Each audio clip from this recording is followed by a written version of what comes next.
தமிழ்நாட்டில் இவனை மாதிரியே 4-5 பேர் இருக்காங்க. இந்த பழகருப்பையா, தமிழறி மணியன், இவங்கெல்லாம் வந்து தமிழ் பேசிங்கன்னா அப்படி பேசுவாங்க.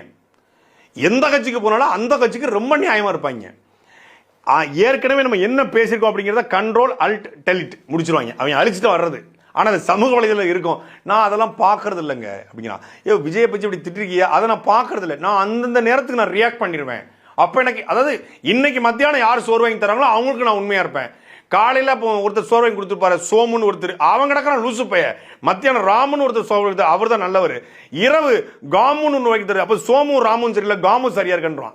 காலையில் சாப்பாடு கொடுத்துன்னு காலையில் பேசுவான், மதியம் சோறு வாங்கி கொடுத்துட்டு மதியம் பேசுவான், இரவு யாராவது சோறு போட்டால் அவனுக்கு பேசுவான். அன்னைக்கு வேலைக்கு சாப்பாடு போடுற ஒருத்தருக்கு பேசுறான்னா அவன் எந்த மாதிரியான ஆளு? அதாவது உடல் விபச்சாரத்துக்கு விபச்சாரி கூட ஒரு நாள் தன் தேவைக்கு மட்டும், தன் குடும்பத்தினுடைய வறுமைக்காக மட்டும் தன் உடலை விற்பா. நாக்கு விபச்சாரம் இருக்கு பாருங்க, வாய் விபச்சாரம், அது பேராபத்தானது உடல் விபச்சாரத்தை விட. அதைத்தான் இந்த நாஞ்சி சம்பந்தம் பண்ணிட்டு இருக்கான்.